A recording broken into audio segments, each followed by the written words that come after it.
everyone. It's a beautiful Monday on Your View. Welcome to the show. I'm Morayo Afolabi Brand. As always, I never do this alone. I have the ladies with me.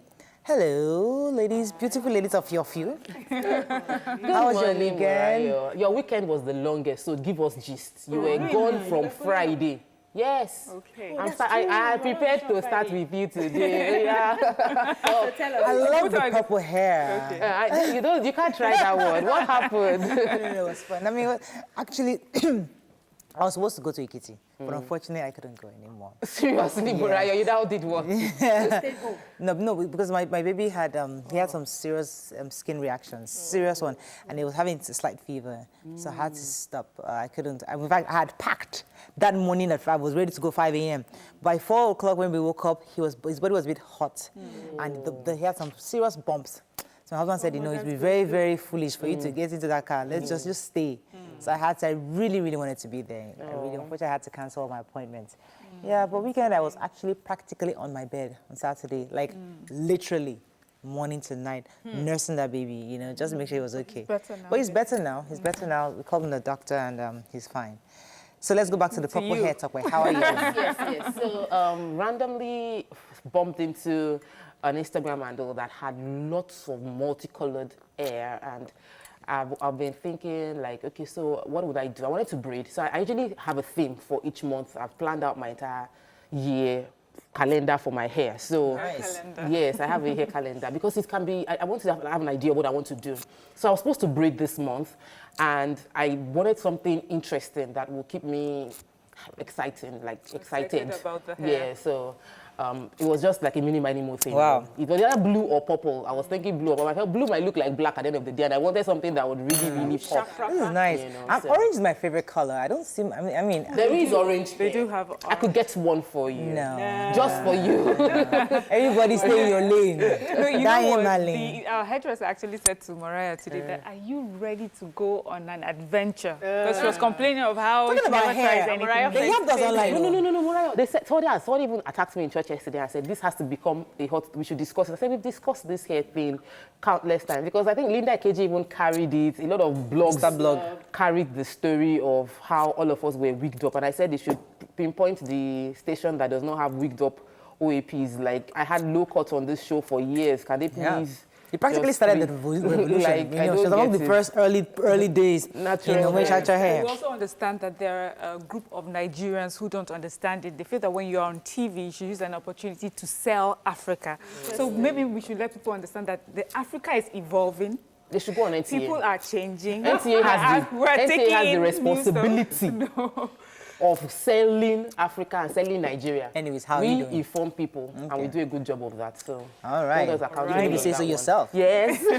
Heidi Mariam, how was your weekend? I'm doing fine. My weekend was fantastic because of the way it ended. You know, I had, first of all, I was supposed to be here Thursday, and I felt ill. I had serious food poisoning.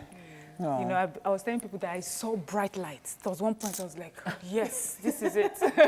Because the pain was intense. You know, I hear people talk about it, how, you know, you're just bringing things out from all the holes in your body at the same time, you know, and that happened to me. But thankfully, I'm well.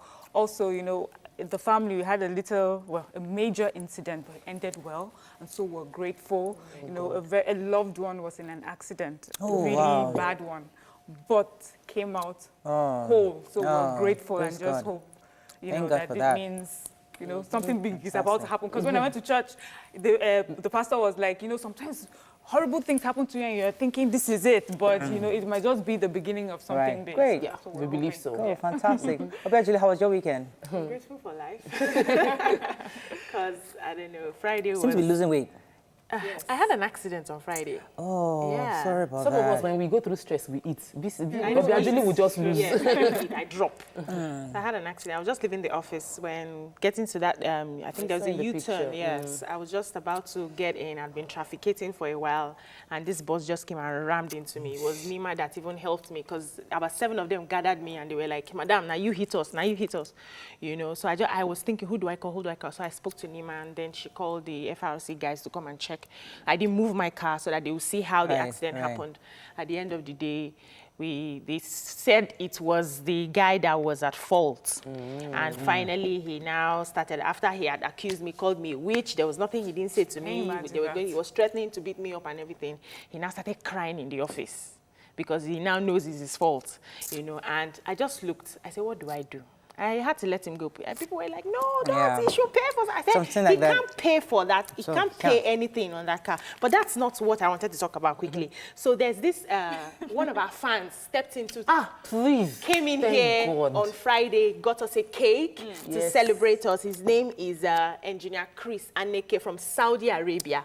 He's a huge fan with his wife. Engineer Chris. And he said I should tell his wife this morning, because the wife will be watching, Chinyere Loretta Aneke, that he loves her so much. So Chinyere, your husband loves you so much. Wow, I wish I met him. He came all the way, like he came to visit. He's in Enugu right now. Said he was going to be in Enugu this week, but that as he landed, he went to get us a cake and brought it to. That's so nice. To celebrate us. He didn't say they love you, but like he went out of his way. Fantastic. You know, I get these messages from Netherlands, I'm like, really? You guys I forgot to tell you guys that I'm getting glasses. I went to I took Friday out to go and get my eyes checked, and the doctor was like, you should be spanked. Like, you should be wearing glasses. I've been wearing glasses for a long time because my eyes are really, I find it difficult to read. So he's getting me glasses. I'm picking it up next Friday. Oh my God. You look good. Trust me. Like Kike. All right. Let's go on a break. When we come back, we'll go through the front pages of the newspapers. Stay with us. We'll be right back.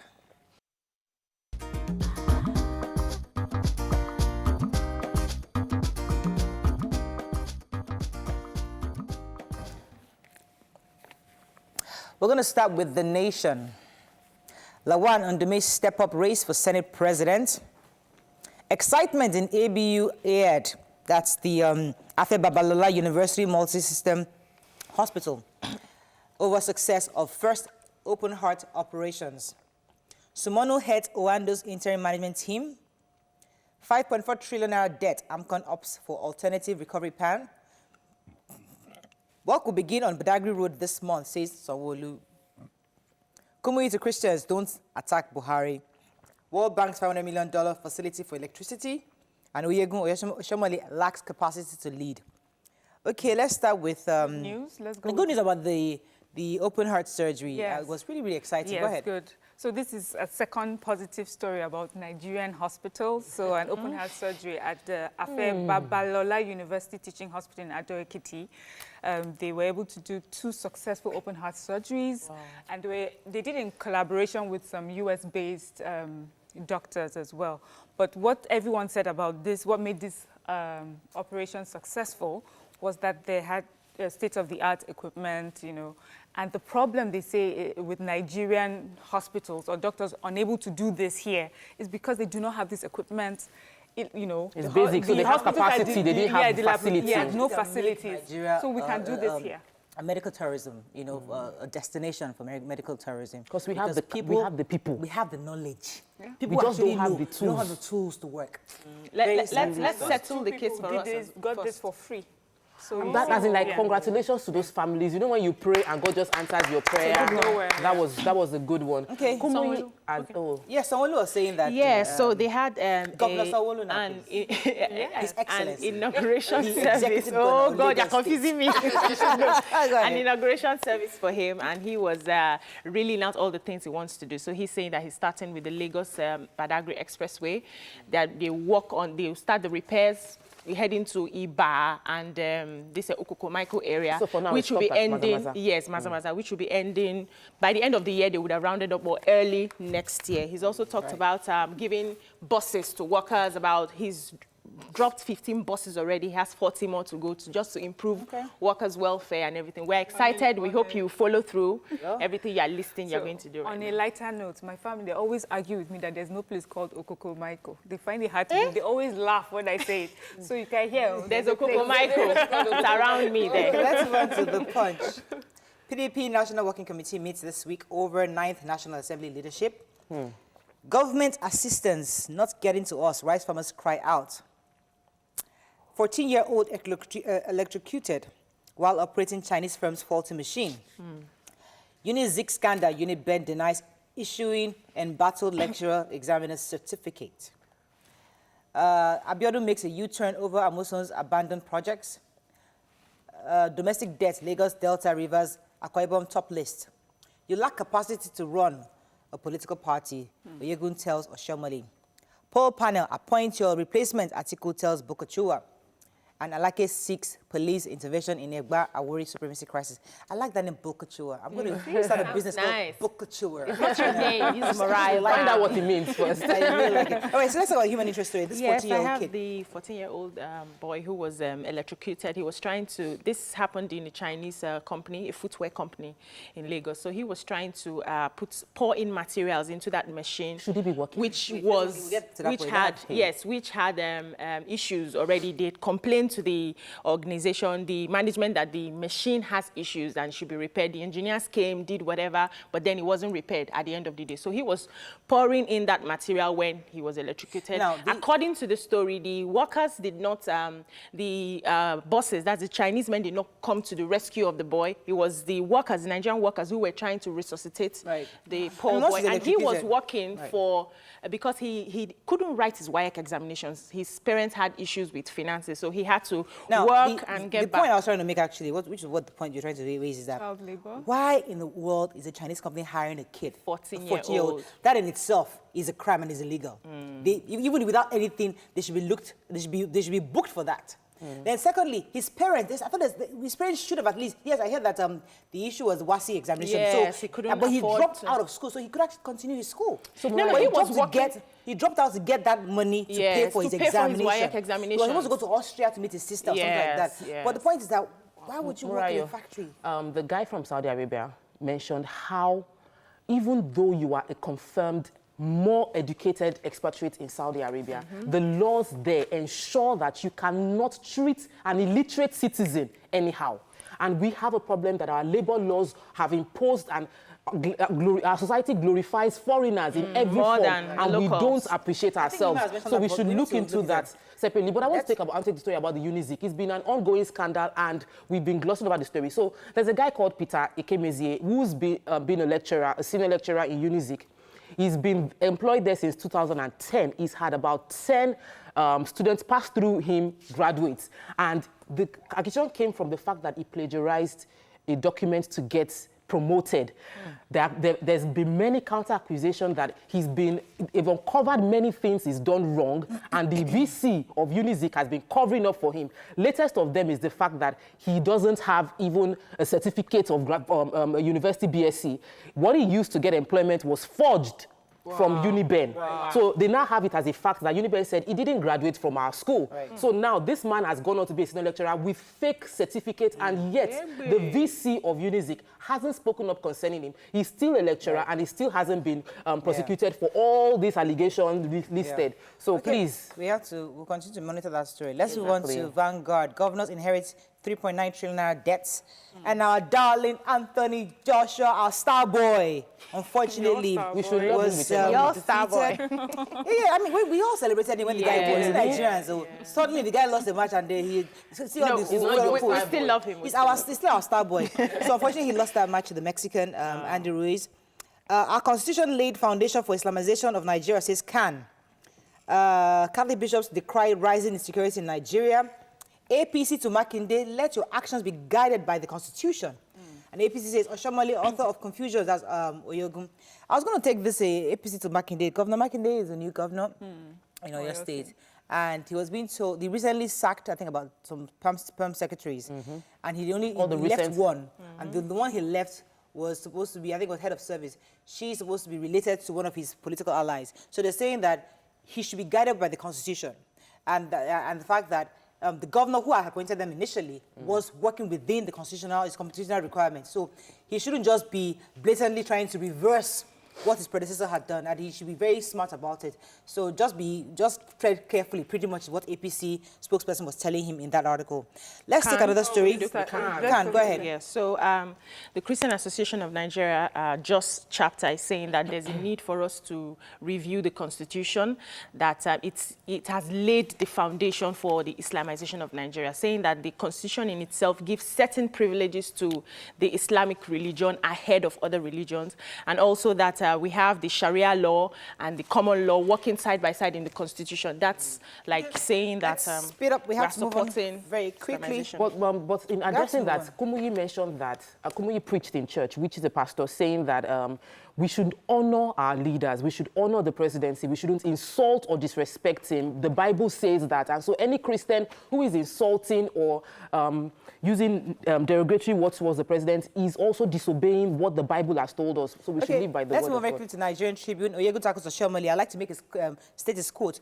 Oshomole fails because he lacks the temperament that is required to run a political party. Wow. He lacks the capacity to manage the different interest party. Wow. He lacks the capacity to manage the different interests and tendencies that constitute a political party. That's according to Oyego. That's the story. Moving on. Don't attack President Kumuyi said that. Let's find a story we've not taken. Mara, please, Odige story. Sorry, please, before we run up, because everybody is talking about it. Which one? Which story? Odige Oyego and Yeah, go ahead. About our state Oshomole. governors and the huge debts that actually that has been accumulated. Which one? And Lagos Okay, State is Lagos debt hit what 1 trillion naira report says. Budget 2019, Nigeria may pack up before 2026 experts. Reps, Baja, Bago splits PDP lawmakers and stop insecurity, quit OIC, Catholic Archbishop urges federal government. Yes. So I'll leave you two to state very quickly your good. top points. So Go ahead. our 36 states put together have over 3.8 trillion naira in debt, and this has been accumulated over the years. And apart from that, apart from the huge debts, you know, our IGR is quite low for most of the states.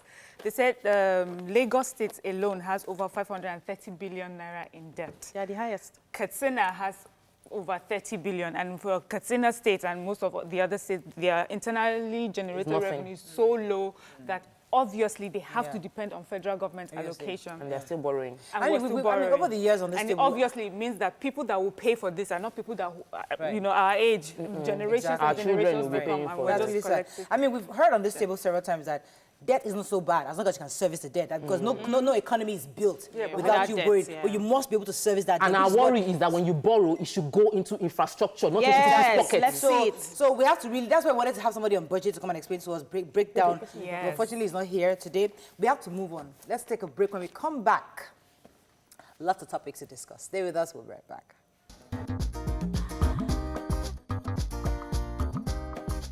Stay tuned. Your View will be right back.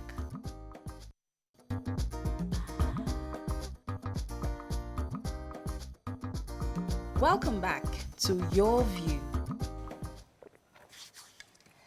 Thanks for staying with us. So recently, Her Excellency Hadiza Balarabe was sworn in alongside Governor Nasir El-Rufai as the first female deputy governor of Kaduna State.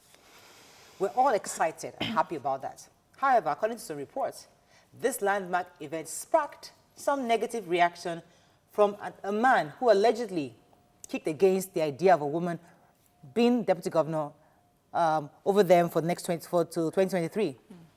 Now, what are your own thoughts on this?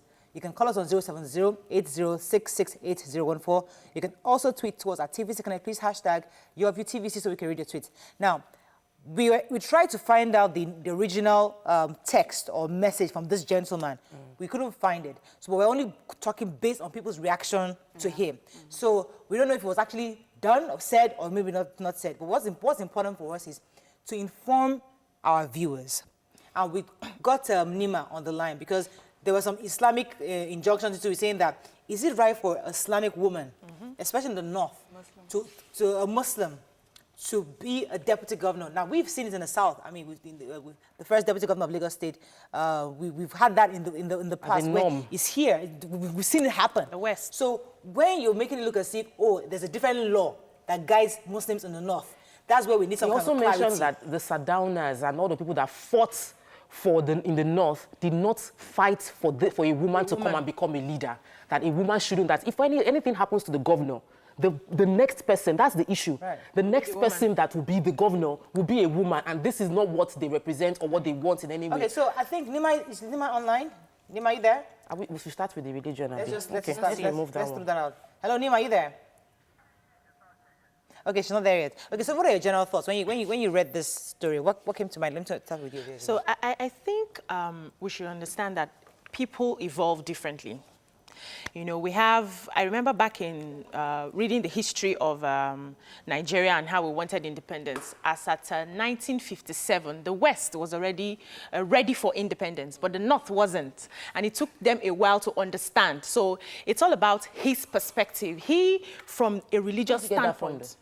Because like when we were fighting for independence, we went even with Ahmadu Bello. We're all together. But as at 1957, 56, thank you, the West was ready for independence, but the North wasn't. So it's all about evolving. He hasn't gotten, and I know that most men in the North would understand why the deputy should be a woman, and they are okay with it because they have passed that level. So it's his own perception, it's his own perspective. He hasn't evolved to understand that Nigeria is not just a religious continent or a country, that we have a constitution that guides us, and a woman or a man can be a leader. So you're speaking according to what he thinks or what she thinks. Because perception. Let me hear your own personal thoughts on Yes, this. my personal thought is that, first of all, this bias is not a Northern Nigerian thing. It's not a Nigerian thing even. It's a global thing. But naturally, from the North, they do have like a bit of where the woman is meant to be seen and not heard. You know, you have things like that. But women over time constantly are in positions of power, you know, in judiciary, even the North, the executive, the legislature. I mean, they must see them all the time, and they use them as examples of what they want their daughters to be, and that's why they're sending them to schools, so that someday they can represent them in this capacity. But, you know, let's not make it just a Northern Nigerian thing, because there are some people who might say, I don't want a woman to be the deputy governor, and then she's, no, like what you have most of the time is you have a set of people who would say, yes, a woman should be the deputy governor or a leader, but in their homes, the woman can't speak. So you have a woman who cannot speak at home, but her husband, you know, so the thing is that there's a bias against women. As I said generally. earlier, we know, we've seen women, even in the North, especially because this is more of a Northern issue, according to what this man said. Because in the southern part of the country, we've not really had these kind of conversations. But according to what this man is saying, we have seen Northern women hold strong positions where they are visible. We've seen the MPA woman, Hadiza Mohammed. We've seen other women who have done great things. So where does this man get the idea that it is wrong for a woman to be at that level? Contrary to what Obiajulu said, which is that majority are not in this space. Majority are actually in this space. Majority who? Majority in the North are actually in this space. Really? Yes, majority are.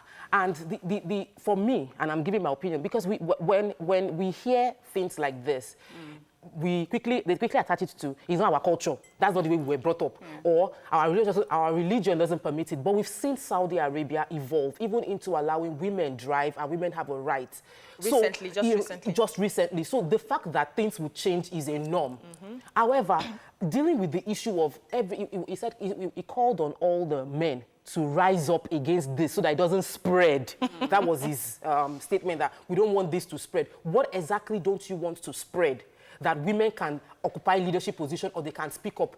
As long as we're divided along gender, religious, cultural lines, we will not grow. Now, so I think that what I want us to focus on, and I want everybody in the North should focus on, is who will deliver for us, who will deliver democracy to us, who will bring government and governance close to us that will solve our immediate problems. And I don't want to also feel as if this man is speaking for the entire Northern. No, he isn't for himself. He isn't. This is just a man that just woke up and says it's wrong for a woman to be deputy governor. So, because there are a lot of educated, enlightened Northerners who understand, who have that liberal mindset, understand that there's nothing wrong with a woman being at that level. But I think I'd like us to wrap up this conversation, because the reason why we're having this is to help get better understanding, because there are a lot of people that agree with him. So we need to put the point on the table. What I would like to get some calls from some people from the North on this. I'd like to get a few calls. Let me just add one more thing, because, you know, I was supposed to speak at an event last week in Futa, and it was to raise awareness for girls' education. So I did a video and sent it to them. And while I was preparing for that, I realized that the fact is, when you educate a woman, a girl child, you have educated the family she would marry into. You have educated the future children she would have. The whole village. And she would influence education into that family. And we know education is the fastest way out of poverty. When an enlightened mind would increase. So what I'm doing now is just giving people that have the same mindset that women shouldn't occupy position. ammunition to understand that shouldn't we just look into it a bit more? If she has power, what would that do to me? Is that not why would that not empower me more? that bill on gender equality, for It whatever was reason, thrown away. When I say it's a reflection of the society, Morayo. So we have it's a reflection of the society. That a woman shouldn't be heard. Exactly. And I want to quote the scriptures on this. There's a part of the scripture that says, and God blessed them, male and female, and said, be fruitful and multiply. So the man and the woman have this capacity to lead. As long as you're good, as long as you have a good heart, as long as you can work for your people, you can serve. As long as you're competent, you are equipped to take up a position, whether you are male or female, gender shouldn't be the issue. All right. Hello, morning. Are you there? Good morning, Mariah. Good morning. Go ahead, please. My contribution to this is welcome. I have to all Northerners make a rise up. This is very welcome development. Because if Amina Zaria, what did she do? And she make history. And that time, Northerners not be Muslim. Now Muslim, then they are Muslim. But now she be leader, she lead all the Northerners. So what that man is saying is not true. So all Northerners also come out and they vote for anybody where you have to serve the people. Maybe all these people where they loot our money. Maybe man, then be. So what in concern us with man and woman? What in concern us now to go make our about leadership? Thank you. Thank you very much, Abam. One of our objectives is to, you see, we need to remind ourselves the mentality that people have. And we need to also remind ourselves that we must look beyond these things. Yeah. And that's why we discuss. So, yes, he has said this, but we know he's a minuscule part of the entire... Apart from that, Mariah, a lot of people just go with what they've been told over the years. So the importance of having this conversation is for them to even ask the questions. Why do I think this is fine? Because a lot of us, we have not asked any questions. We've been told over years that this is what it's meant to do. Allow it. So now when we sit down and we're talking about it, then you're able to question. And when you question, if it does not make any sense, then you want to make sense out of it. And if anybody is telling you that you should not vote for a woman because he's a woman, ask the person. Why? Why? You know, so, but usually we don't like hearing why. We stop our children from asking why. But if we can answer why. So why is this man saying a woman shouldn't be there? Okay, why? we have to move on. In a logical way, not just saying religion and culture. These are issues of discrimination, and there's another issue on discrimination after the break. Stay with us. We'll be right back.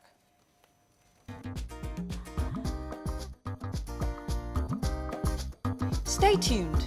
Your view will be right back.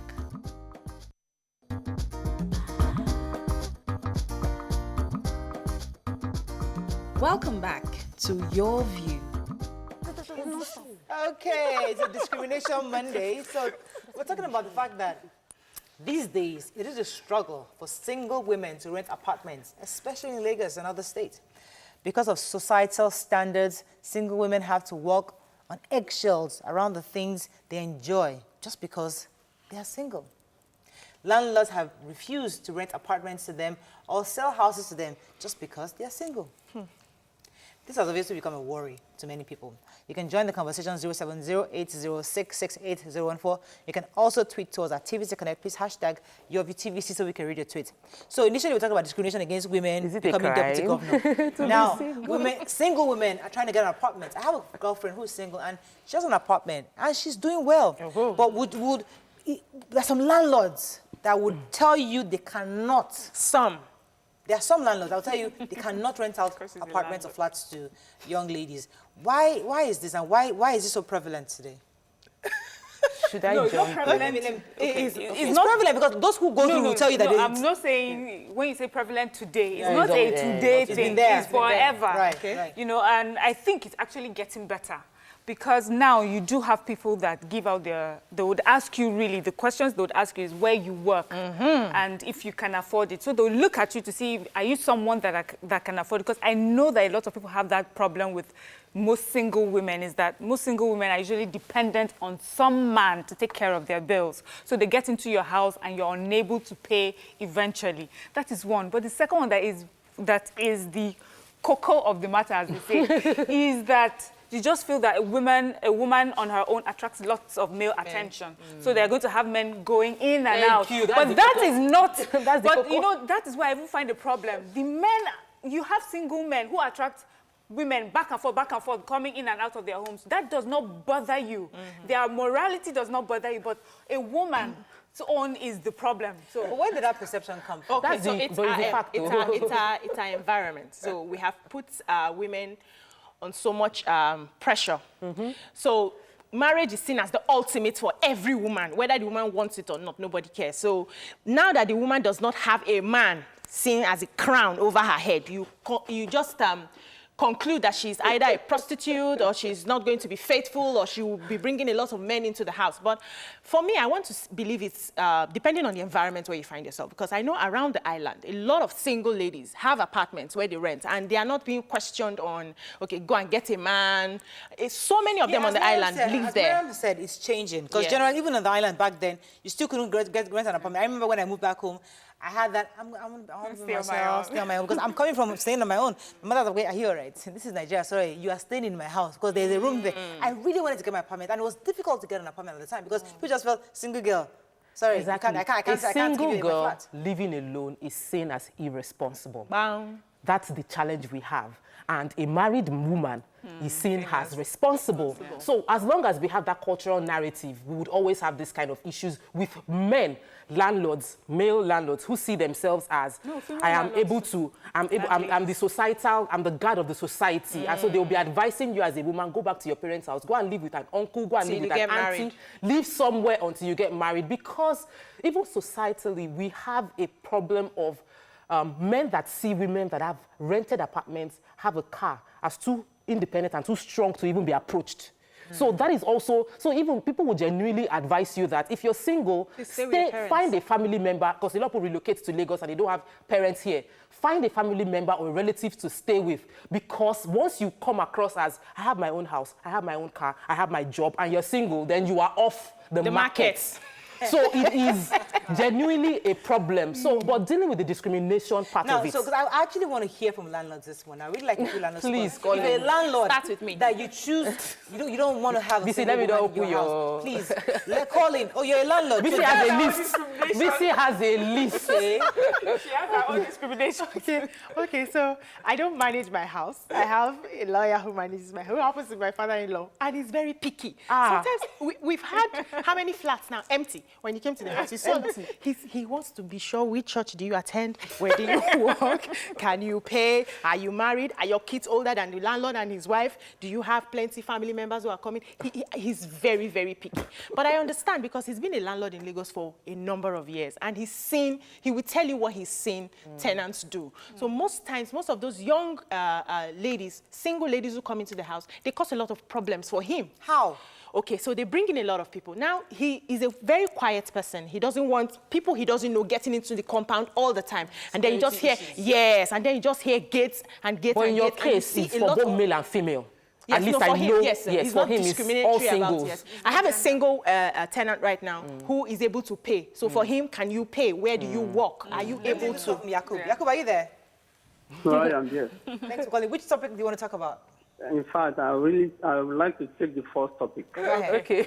You see, Marayo, good morning to you all. Good morning. Marayo, you see, we have to give it to Governor Erufai, because out of the governors that came from the north, you cannot take Erufai as something that is a docile governor. What Erufai did, a lot of governors from north, they would never try. They won't. That is why sometimes I'm a fan of Erufai, because sometimes he took some drastic measures to tell you and tell the people of Kaduna State that it can be whatever decision that he made, it can still become a governor of that state. But people said he was just trying to score political points. Do you agree?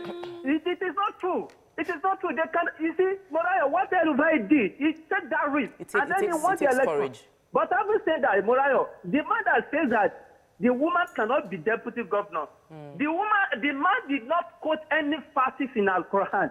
He was just saying it for the mere talk alone. Why am I saying that? Do you know in Al-Quran, God Almighty Allah give the all fast, one of the fastest in the Quran to a woman. There is nowhere in Al-Quran that God giving man a fastest in Al-Quran for you to know that God Almighty Allah value woman than anything. Another thing is this, Morayo, the civil society organization, which Joe Duma can belong to, and I mean that woman, they need to mobilize the civil society organization to deny assembly this time around. Why am I saying that? They should be pushing for 35% affirmation in order for them to be able to push Totally agree women with you, as a leader in this country. Yeah. Because failure to do that, all these our men that find themselves senator, Thank you very much, Jakub. We totally agree with to make the law that the faithful woman. Thank you, God bless you. Thank you. We totally agree with the gender equality bill. I necessarily agree with that. We wanted the reason why we took that topic earlier because we wanted to be sure what the Quran said concerning it and be sure it wasn't backed by it. And then thanks for clarifying that for us. Now going back to this issue. Yeah. Why do we see men, single men, and we don't see anything wrong with whether they are morally upright or not? But the society at large would judge a woman for doing exactly the same thing a man would do. I believe that we should raise a generation where both people are held accountable. It's not that the man is single, the man can have women, the man can try out girls, and a woman cannot try out to be sure which one she wants. Now, let's go to this issue of a single woman, because I remember when I was single and I was being promoted, get an official car, doing the whole thing. My mom was very worried. Aww. You can't get married in Lagos like this. All this, you're constantly driving these, you're all the way up there. And I didn't care about that. But everybody I went to meet was saying, Mara, just step it down. Step it down. I went to check her apartment on the island because my office was on Karimo Kotu. I wanted somewhere close, but I had to be driving hours in traffic. My mother vehemently objected that you are not going anywhere, say. These sort of conversations happen a lot also in Jos and those areas I come from, where they would advise you as you're going out and getting a job to buy a smaller car or try not to buy a car or stay with somebody. So I even had this conversation with one of my aunties who she would talk about someone, see the way she's living. But recently I had a conversation with her and she was talking about her son. And she said to him, you better step up your game, learn how to cook and clean because women are not like me anymore, where they are taken care of, So it's important that we're having these conversations. Women are changing, men, you need to step up. Because I have a friend also who she's single and she's in an apartment and she's doing very well. And is she in a relationship? She's not in a relationship. So that's the challenge. Our men are insecure. That's the truth. So, and because our men are insecure, they find confidence in being able to lord over their wives. And very few women that have attained success in their businesses or success corporate world are able to be lorded over. Like, you can't ride or command and all of that. You need to discuss with them. And it doesn't jive with the way we've raised our men. So we have a problem. Should we continually advise our young women to step down? No, we need to raise our men. Men to step up. I have a call, but I want you to think about this before I come back. Okay. Yes, raise our men, but the women are in the already. Who are we raising? So the men today, what are we going to do to them? Let me take this call. Hello, are you there, Sheon? How are you? Good morning. Morning, go ahead, please. I'm very happy for this your program, and then I must tell you, this is the only voice woman has in this country. Thank you very much. Thank you. Because your program deserves a very fantastic, good award for this thing, but I wish you have this on very soon. Up to the topic. You see, the governor of El-Rufai, is the one that is giving APC people looking at APC, maybe their government is not something that people can trust and all that. Because in life, women, they are very extremely important. Think of it. Even let's start from the house. Like maybe if you don't give your woman the honor and that house can't be in order. Not to talk of state. You understand? So I don't know why that man is seeing it that way. Okay. What are your thoughts on the young ladies not being given apartments? Yeah. Wow. To say the truth, even in the one that is married, if you want, as a woman, you know what I'm saying. Even the one that is married, mostly this time around, all women, they are like single. I don't understand. This is going somewhere else, so that's... Yes, what I mean is this, this time around, a woman play a major role in the house. You understand? A lot of women, they are single. What I mean by they are single is that their husband works, for example, their husband works in Abuja, and they are in Lagos. Oh, so they're like so what will you call that? Okay, all right. In a At least year, single. in a We year, get it. Okay. in a year, the only time the smart visit Right, is yeah. a home That's here, some maybe cases, twice or 3 times. So then when that woman cheats or something, they will not see the reason. Yeah. Because they can't keep a woman for house for like 3 months. And this is Thank you very blood much. flowing out. So I get what he's saying now. What he's saying is that the role of the woman has changed. And so where a woman, as you mentioned earlier, is taken care of before, now she's taking care of herself. And contributing. So, and that's what he's also saying, that in marriages, women are also taking on that role where the man is not in the same home, but she's switching on the gen, she's going to the I don't want to mechanic. deviate from the real talk No, of these yeah. landlord issues. Why are landlords refusing to give? You told us the part of irresponsibility. Yes. Now, how can we change that narrative So to I ensure want- the landlord, Madam That is Landlord, talk to your where- colleagues? Let me say that our men should be updated, educated, and upgraded. So you have programs for women. I saw a signboard recently, how to be a wife. Come and learn how to be a wife. And people were registering to learn how to be a wife. We don't have so many programs that educate men, that teach men, that, you know, that empower men to know that, okay, the women are changing. You need to change How to alongside. be a good we focus husband. more, exactly, more on the wife. So you have programs, you know, come and I'll learn come how to to you. be, do Very this fast. and I learn want how to to change do the that. You narrative should of train a our single men. woman. Let us see a single woman as a responsible young lady, aspiring to get to the next level. Yeah. So we need to change that narrative where she's not just there because she wants to be partying and having men around. No, she's there because she's preparing herself for that moment. She's preparing her environment But you see, for that the next society level. also finds it challenging. Right. Because if a woman has a nice apartment and the guy has a nice apartment, when they marry, where would they move to? They will- So that is always, it causes problems. Amarayo, you know you've heard about this. Yes. The thing is I'll come that to Miriam. fathers are Yes. raising their daughters differently. and Exactly. That is where we're here now. Fathers are raising their They are daughters differently. Yes, they are raising their daughters differently. They are raising them to be independent. They're encouraging them to go out there and make the best And of conquer the themselves. world. So Let me take this call. Two are you still there? Yeah.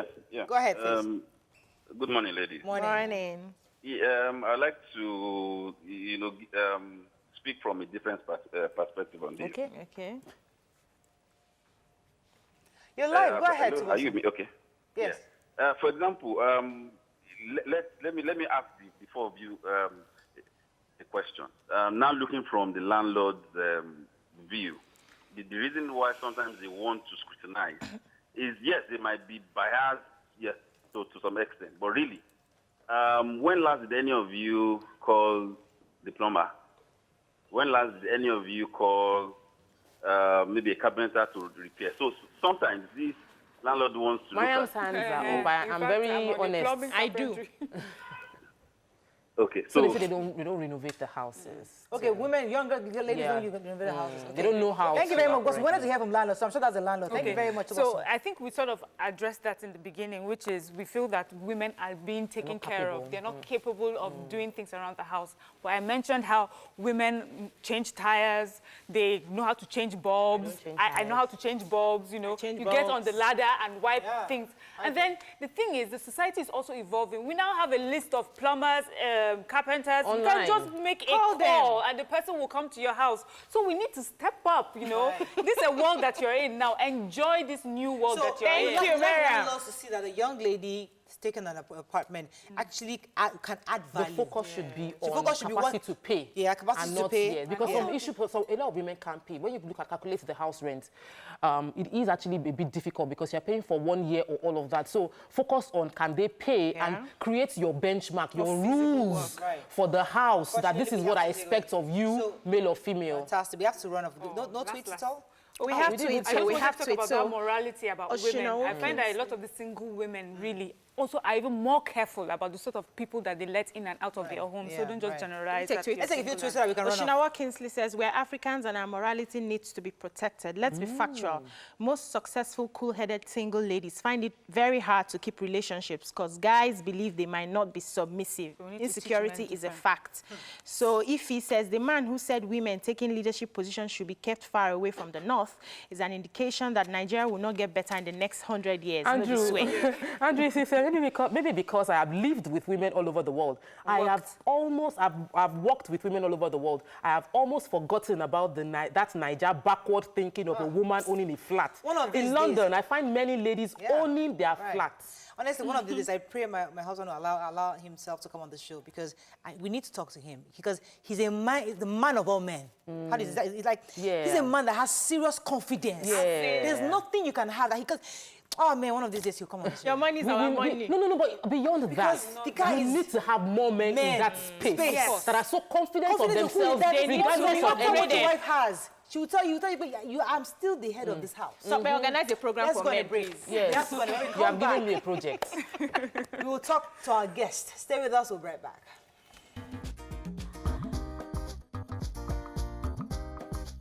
Stay tuned. Your View will be right back.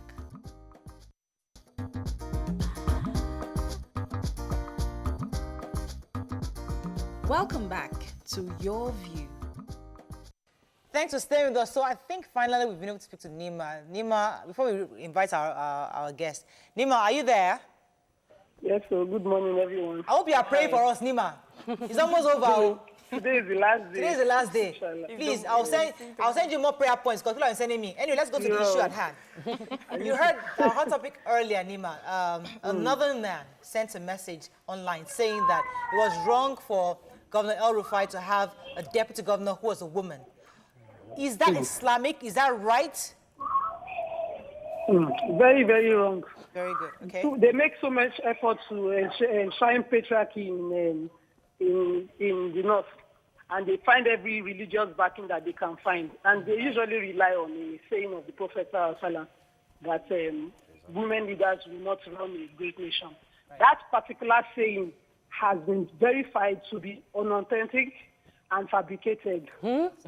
Yes, that particular hadith of the Prophet that they usually rely on to ensure patriarchy. And if you look at the history of Islam, in fact, in modern Islam, countries more Islamic than Nigeria have had with female leaders and they've been successful. Pakistan has had a female leader. Just recently, Singapore sworn in a female prime minister and they're doing successfully. But, you know, the Northerners always try to ensure patriarchy exists and do everything. Thank you very much. And I mean to clarify that. We have to let you go because our guest is coming. It's a northern elite woman being a judge, but when it's maybe somebody that is not as known as all of them, they don't want her in power. So that is totally un-Islamic. What we're saying is not Islam at all. Thank you very much, Nima. It relies on competence and encourages women to go anywhere and do amazing Thank you very much, Nima. Good morning. Thank you very much. So now, recently, the House of Representatives approved 45 years and below as the age limit for prospective job seekers into governmental ministries and departments. Now, according to the report, the bill, when signed into law, Nigerians aged 45 and below would be eligible for employment into any government establishment, including the military, police, and other parliamentary organizations. Joining us on the show is the member of House of Representatives who actually pushed this bill, Honorable Jimmy Benson. Welcome to the show, sir. Thank you very much. Before we... Now, let him generally get your thoughts on the hot topic. Women, are you a landlord in Lagos State? Yes, I am. Would you employ, or would you engage a single lady to be a flat owner in your house? Why not? As long as she shows pedigree and she has the capacity to pay for the rent. We wanted to be sure that landlords are hearing it. I can understand. Now, going to the bill, why did you think it was necessary to push this bill in the National Assembly? Okay, thank you very much for that question. The bill was co-sponsored by my good self and my colleague called Sergius Ogun. If you look at Nigeria, you find out that 55% of our unemployed workforce are between the ages of 18 to 35 or 40. And when the jobs come out on the portal, they put a cap that you must be between this age and that age. If you look at the reality on the ground, our graduates leave school early. No, sorry, they don't leave school early because of one thing or the other. It could be asked to strike today. It could be one other reason tomorrow. Agree. However, they're also mandated to do the NYSC procedure, which takes another year. So it becomes very unfortunate and worrisome when you find out that these guys, when they graduate, they're over the certain age for Employment. People who have toiled for Nigeria, wearing the khaki colors of the NYSC, they served in the sun, in the rain. They've taken them to very difficult terrains to work in, and you find out that they can't get employment. So that is why I studied fit to. Sometimes we'll think that the reason why that ceiling is put on age is because when you get older, we assume that productivity reduces. You can't have a 45-year-old do as much, especially in the military and the police. Do you think that they will be capable to do what a 30-year-old or a 25-year-old can do? Doesn't it make sense therefore that it should be younger to start in government work? That's also a brilliant question, but the proposed bill itself makes provisions for exceptions in particular cases, maybe paramilitary and sports and things like that. We actually captured those exceptions, but it's not the general rule. Okay, so is this bill necessary? Because I know that even the people who are within the age brackets getting jobs into the civil service, they find it difficult. We have them waiting for slots. I have a lot of people for so many years waiting for slots to get into the civil service. And now that you have extended it to 45 years, I don't know how you people plan to provide the jobs because the jobs are not there. Yes, I think what is uppermost in our mind is obeying the Constitution. Section 17.2, Section 42.2 speaks to the fact that no Nigerian should be discriminated against. Speaks to the fact that Nigerians should have, they should not be deprived of what is due to them. So opening the space also, it's inclusive. It brings a lot of people into that bracket. So if they don't qualify, it's not as a reason that there's a cap. It probably has a reason that the competence and meritocracy comes to play. So we've given them a space to play in. So while I believe that this is a good a good bill on the surface, I sort of feel like it's not the most important thing we should push for as a nation. We have a lot of people unemployed that can never be employed by the government. And most cogent issue within getting employment into government is actually nepotism as opposed to age limit. The challenges people face is more of, I don't know someone there or I'm not related to the person there. A bill that addresses competence and gives punishment to nepotism should be more of the forefront for me regarding employment. So I feel this is not I appreciate what you're doing. However, I want to ask a question based on how do we push other bills that will be more relevant to us as a people? Because we see some bills that are good for you people in the National Assembly fly through so fast. And the ones we feel that we're waiting for something to happen concerning the women gender bill, health issue bills, we don't see anything happening on them. You've asked like 3 questions. I'm trying to get one question. Let's start with the first one. Was this priority, this issue of age, over nepotism, or is there a bill that actually that is against nepotism in the public service? The nepotism is something that the Constitution frowns against. I mentioned Section 17.2, and I mentioned Section 42.3 of the Nigerian Constitution. It's already there. So if you are a victim of nepotism, your job is to report, then the law will take its course. I don't think we should over-legislate on that. I think the Constitution already covered. So the second question about why how is it so fast? We see the speed of implementation, like the bill, first, second, third reading, sometimes within one day, especially in this last one, and some other bills that we have interest in that as Nigerians we feel will be most impactful on our lives seem not to be getting as much attention. For example, the gender equality bill. Yes, which was thrown out. Yes, gender equality bill is something I support. The 9th Assembly is coming. It's something we would also look critically at because the world over now, the women are taking over. Recently in South Africa, half of the ministers were appointed were women. The second female governor has been elected in Kaduna State. So, deputy has been elected in. So it's a time for women to blossom. It's a time for women to grow. So I'm also an advocate, a super advocate Right. for Now, women rights. Honorable Benson, I have to come to you on this because one of the realization we had to face in the last few years when this administration came in, the 8th Assembly came in, was how important your role was. A lot of Nigerians focus so much on the executive, the presidency, forgetting that the men and women going into the National Assembly were actually almost more important because it was as if they totally stalled all the anti-corruption plan of the president. So we saw that that 8th Assembly was reaped a lot of issues of bitterness, bad blood amongst you and the executive. As the 9th Assembly goes forward, no, let's not go that far. What were the challenges? Help us as an insider. Okay. What were those things that caused this bad blood between both executive and the House of Assembly? Very good question again. If you watch the history of Nigeria, you will find out that we've been bogged down by 35 years of military rule. And when the military come in, the first thing they do is they suspend the Constitution. And when you suspend the Constitution, you're suspending only one arm of government, which is the National Assembly. Right. So you find out that within those 35 years, so the legislature has lost 35 years of institutional knowledge and experience. That makes sense. So there's a detachment between Nigerians and the legislature. There's a detachment,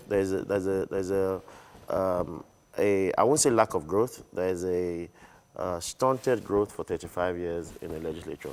So we're trying to ramp that up. We're doing as much as possible to bring it up to speed. So the executive always have this be-all, know-all syndrome. They still have not come to terms with that. There's a legislature that is maybe more powerful than the executive. But the issue we had was not about the people not knowing. That is part of the problem. The issue that she's saying is that it seemed as if the 8th House of Assembly was working against the president, like the executive. It was as if they were not in the same party. It was as if they were working on two different issues when was supposed to be the focus. I feel that Nigerians should be the focus of the National Assembly, but we saw a National Assembly that seemed to be more politically inclined at attacking than defending us as Nigerians. Because I have another question for you, but go ahead. Yes. Yes. You see, there's always what you call separation of powers in a democracy. And there's also the interdependence of the arms of government. There was a lot of acrimony, I agree, because of the way the party leadership was, it sort of created a bit of friction. But like she rightly said, those are things that we hope we will get over in the 9th Assembly. Right, okay. Yeah, so I've never heard this explained this way. That is the years that the legislature has lost, and it makes some sense to me. So, but the thing is, we have a legislature that it's, whether we've lost years or not, we have people of very experienced people in their different fields, you know, highly intelligent people, and you just think that when you put these people together, they will bring their experiences and just do magic. They know what to do. Yes. So, and we've had people who, you know, have come and sat here with us and we ask them exactly what is the legislature meant to do. And they'll say, this is what I'm meant to do. We're just supposed to put bills out there. There's no one to help ensure. And yeah, when it comes to constituency funds, you're right on top of it. So really, exactly now, we're starting afresh. What should we expect? How should we hold you accountable? What should we hold you accountable on? Yeah. Right. Yes, the 9th Assembly, we're promising a pro-people parliament. We're promising a Nigeria that will work for Nigerians. We're promising to churn out bills that will add value to the lives of the common man. State police is an issue that's also very topical. We're going to look at it critically. Really? To see how we can make Nigeria safer than it is now. And we also need the constituents to hold their members accountable. Right. Because if I ask any of you here who your House of Reps representatives are, most of you, I'm sure half of you won't be able to answer. So Nigerians only like to criticize. They do not follow up or participate. We know, but the audience might not. Honorable Benson, let me come to you concerning, there was a James Bond move that happened that got the, I think it was the Senate presidency last year, even Dogara that happened last time.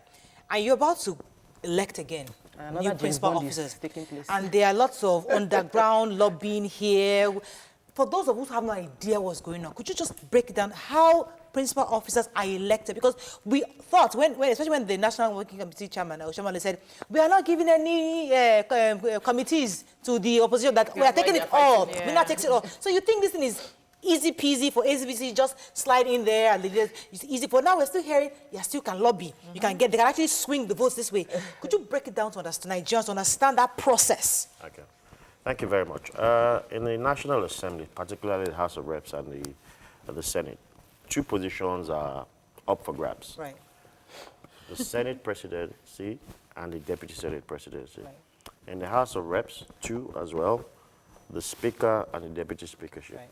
Everywhere in the world, the majority party presents those two candidates for those two offices. Right. I mean, those four offices. That's the Senate President and the Deputy, right. the Speaker and the Deputy Speaker. Right. So, as we speak, the APC has presented the two candidates. The APC for the lower house have presented two candidates. So what we need to do is just to ensure that we lobby appropriately to ensure that those two candidates are elected by members. In the House of Reps, you have 360 members who have to vote for the Speaker and the Deputy Speaker. Why is it so difficult to have a consensus? Yes, we're gradually getting there. The list of contestants from the House of Reps has shrunk to only one. Okay. Recently, the strongest candidate, Idris Wase, stepped down and endorsed the leading candidate, Femi Hakim Bajabiamila. So we're coasting home. It's getting better. It's getting clearer. The APC has a huge majority in the House of Representatives, unlike in 2015. You know, we have close to 220 members. The PDP have about 110 members. So, but it's also courteous to speak to, if you know you're going to be speaker, you want to be the speaker for all. And our campaign slogan is joint task for everybody. Okay. So we want to bring everybody on board. We want to be very inclusive. We want to be very, very fair. Also in other climes, once you win the speakership, it's winner takes all. Really? Yes, everywhere. Okay. But in Nigeria, we watered it down. We tried to bring people along. And so I think it's also a novel All right. So in the light of all the debts that is hanging over our heads as a country, at least we read in the papers this morning how much the states are owing internally, 4.68 billion will be given as a welcome package to the lawmakers, over 469 lawmakers. Do you think it's right at the moment with what we are facing? Because we, the people, have a feeling that you guys are really not there to serve our interests. You are there for what you can get. They're not poor people. So, let him answer. Okay, I would answer it in this way. You see, the parliament, the parliamentarians, represent number 3 and number 4 citizens of Nigeria. Okay. And the Speaker and the Senate President are first amongst equals among those people. So the number 3 citizen in Nigeria should be treated with some level of decency, should be able to live in an affordable area in Abuja. And even in America, it's done in a way that if a shoemaker in Dutse or in Katsina or in Potchefstroom wins an election, he should be able to come to the center and live a comfortable life as the other people that were elected from other parts of Nigeria. So in a short, we don't want any form of discrimination.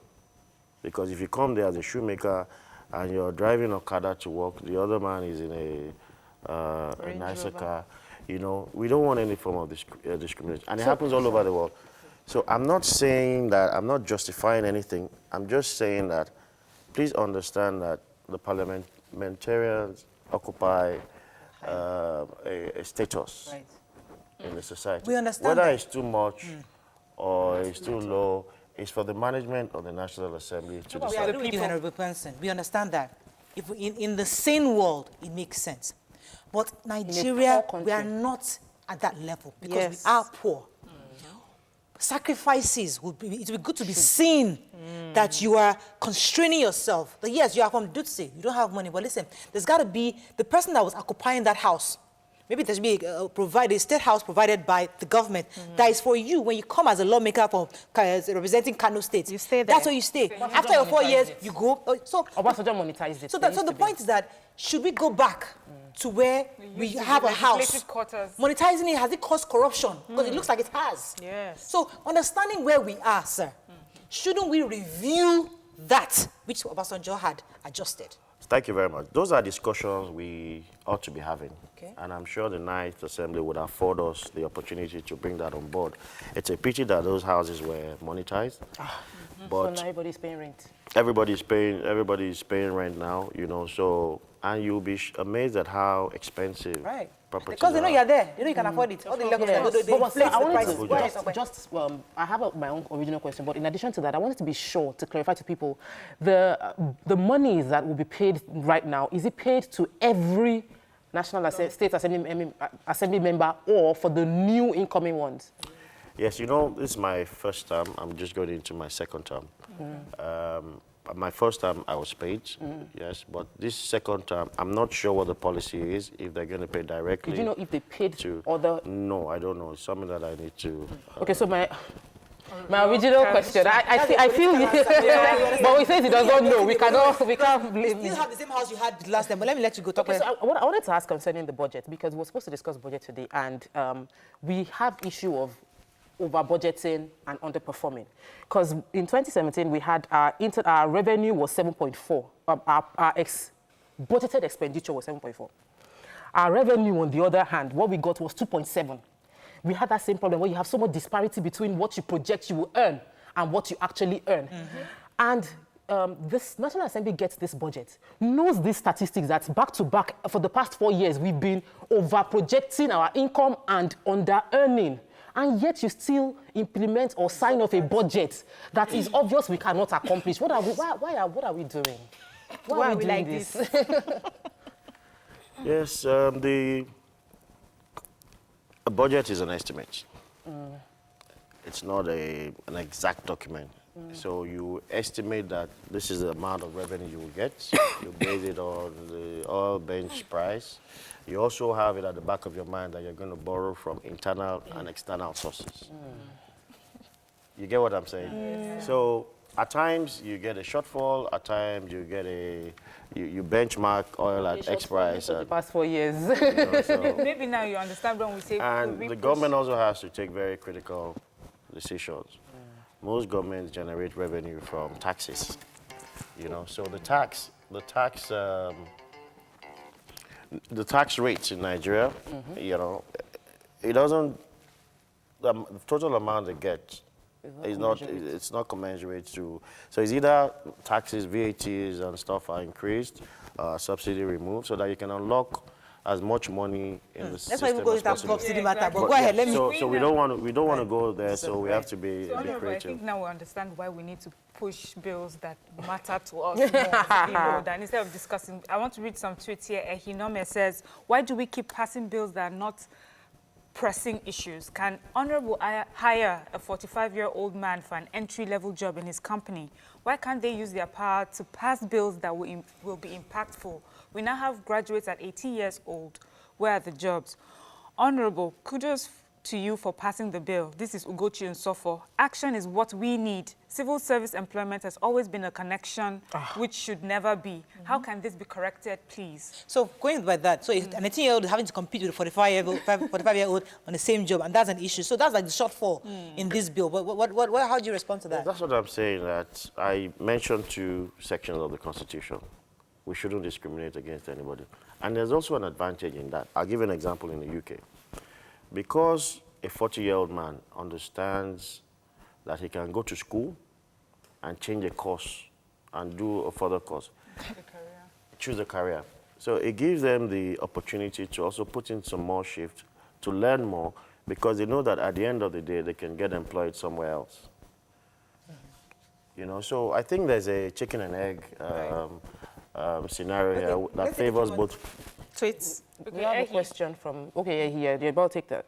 He just said we should ask you that since you're citing America, we should ask you to compare the ratio between the wages from the legislators in America to Nigeria, and in America to Nigeria, and the minimum wage in America to what it is in Nigeria. So is it comparable? Can we compare? Of course, that would put us on. But so what is compare apples and oranges? Yeah. So what he's trying to say is that if we compare that they are well paid there, it also trickles down everywhere, because we have a problem of the widening gap. And prior to the election, people were screaming that we have so many people extremely poor and we have a few people in the extreme rich class. And people have seen being a politician as a way to become wealthy in Nigeria. So we have lawmakers within the state assembly pushing for laws to give them salary for life, life pension and all of that. And what can the national, do you have jurisdiction as a National Assembly to impose on the state assemblies not to make this kind of selfish laws that satisfy themselves as opposed to the people?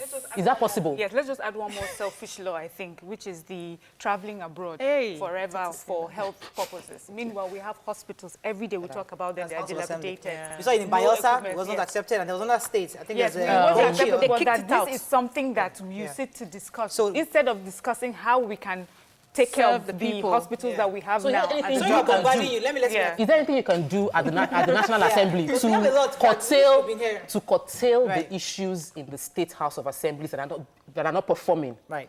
Yes, we have a role to play. We have a guiding role to play, and those are laws that we also frown at. But I always say that the most important people, because they say that the number of people outside of government are greater than the number of people in government. True. You guys are doing a tremendous job, acting like the fifth arm of government. The people, the firebrand Nigerians, the tribe, on Twitter, on Facebook, on WhatsApp, they're doing a tremendous job. Because you defeat all those laws that you feel are anti-people or pro-parliament. You're doing a very good job. And I commend you, and I want you to continue in that. Thank you, sir. So you've also given us, you breathe activism in us, from what we read on social media. I always say to people that I'm on about 300 WhatsApp groups, accessible Facebook. So whatever you say, whatever the Nigerians think, gets to everybody. Fantastic. So that's very indicting. What's indicting? Meaning, so you hear us, because sometimes we hear that you don't hear us, no, you don't read it. So now you hear us. So it means that when you don't do it, are you ignoring us? We do hear you. And I also take exception to when Nigerians say we don't do pro-people bill. Most of our bills are pro-people. Gotcha. And I would also be... Finally, sir. Yeah. So I know one of the reasons you mentioned for the bill that was just recently passed is because, you know, we have strikes that don't allow students to finish school on time, and that causes a delay. Should we now rely on you to probably pass a bill that will ensure that we have less of the strikes so that children can get into school and come out in good time? Yes, definitely. And as a matter of fact, the legislature, the 8th Assembly, we're going to have a summit, educational summit. We wanted to bring everybody who has a stake in the educational sector to a round table and discuss with them. We're not happy with what's going on, and we feel we have to intervene so that we get off our people, we give them hope for tomorrow. Okay, we have to round up, but you said something earlier about Honorable Gbajabiamila being the potential next speaker.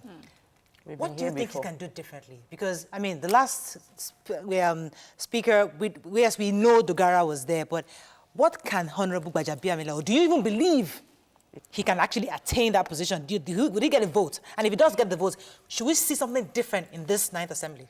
Yes, I believe he's going to get the votes. I believe he deserves to be there. He's a man with vision. He's a man who's passionate about taking Nigeria to the next level. As we speak, we have issues of unemployment. We have power issues.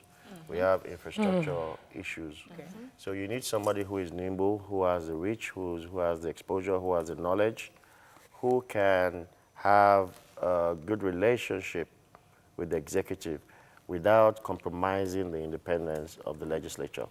So I think he has the fire in his belly, and I feel that he's going to take us to the next level. I'd like to bring him on one of this and see if indeed he has, because there's so much. Everybody just talking I wanted about to talk him. about juicy committees, but you know, we'll talk about when you finally When you come resume. again, Because we'll you want you find to explain to us, what is a juicy committee? I mean, we hear about this juicy committee. What's so juicy about Is it? it about us or is it about you? You said you're going to ask me on another day. So you can prepare the answers.